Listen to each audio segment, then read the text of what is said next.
nakaraan sa You're My Favorite Song. Makikita mo? Tulungan niyo kami! Tulong! Kaya susundin mo lahat ng sasabihin ko. Pwede ko po bang hilingin na huwag niyo po munang ituloy yung divorce niyo kay Tita Serena? Yabang ka talaga. Sinaktan ka ba ni Serena? Hindi po. Nagdala lang po ako ng pasta, nadulas lang po ako. Angel! Miguel, Alex, Zion. Angel, gusto kita. Gusto rin kita, Angel! Hindi lang sila ang humahanga sa'yo, Angel. Pati ako. I think there's a different reason why Angel was crying. Sabi niya, may malaki siyang problema. So can we all agree to give Angel some space first? No more chasing. No more grand gestures. No more surprise confessions. My favorite song, I'll put you on repeat.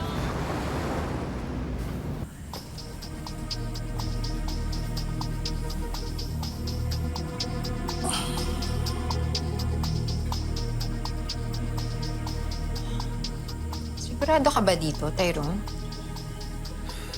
Detective yan. Nagturo sa aking inmate.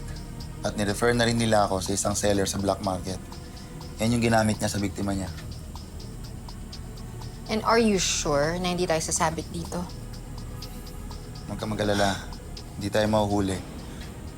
Basta ilagay mo lang lahat yung laso na yan sa inumin ni Enrico.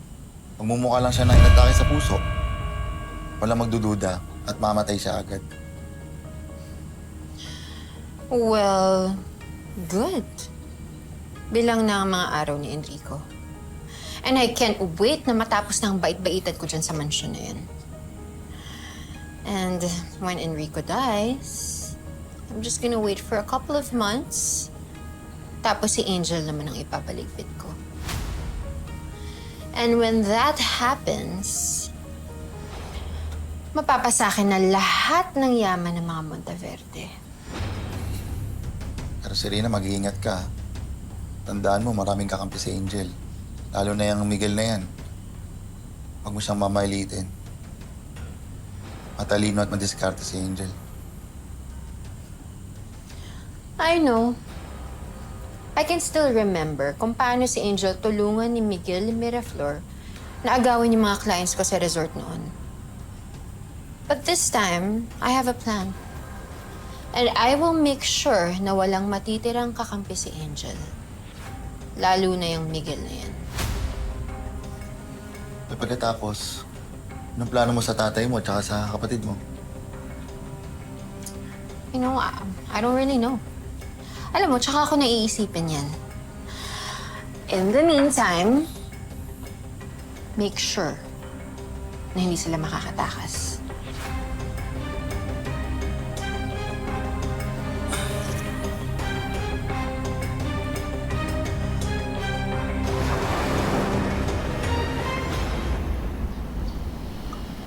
Miss Serena!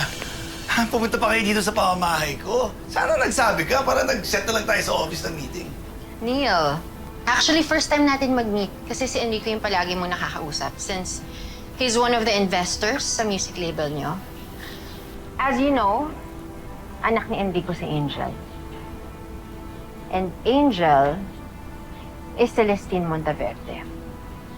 Kalat na sa buong Salmera City. Ah, yes, about that. I apologize. Medyo naging matalas ang aking tila laban kay Angel. I was just being a protective father. And I really, really am apologetic about that. Ano ka ba? Huwag kang kabahan. That is not the reason why I'm here. I'm here because of your son, Miguel. My son? What about my son? Gumawa ka ng paraan para layuan niya si Angel. Ayokong nakikita sila.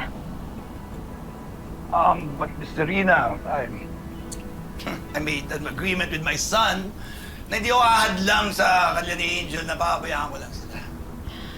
Well, that is not my problem anymore. I want your son to stay away from my stepdaughter.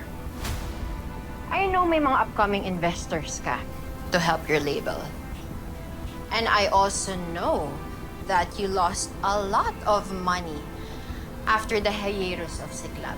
Unfortunately for you, kilala ko lahat ng mga investors mo. And if you don't keep your son away from Angel, then I may need to talk to each and every one of your investor para umatras at huwag na mag-invest sa company mo.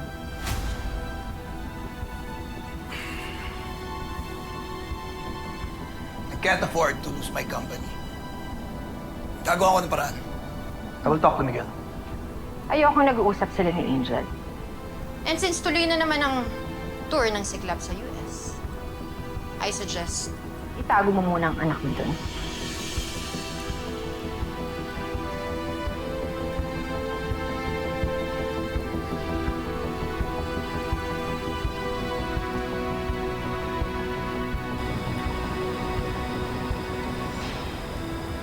Mama Bebe, Lolo Savi, Tita Charmaine, kamusta po kaya kayo ngayon? Hindi ko po alam yung gagawin ko. Hindi ko alam kung saan ako hihingi ng tulong.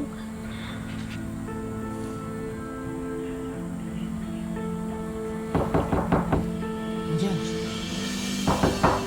Angel.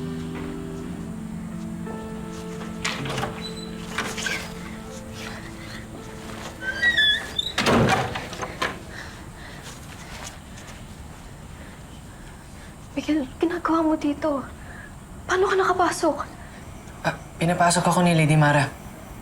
You have tight security here pero all goods naman. Miguel, anong kailangan mo? At nag-effort ka pa para pumunta dito.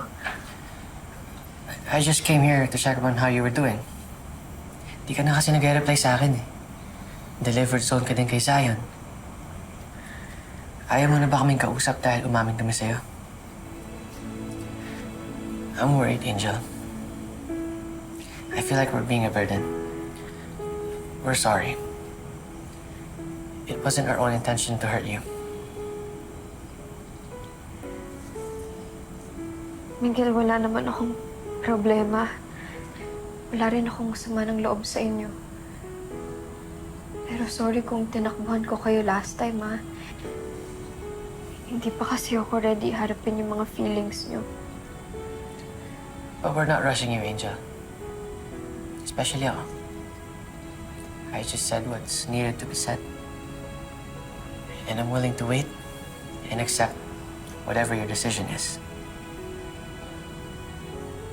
What's important now is for you to be okay. Okay lang talaga ako, Miguel.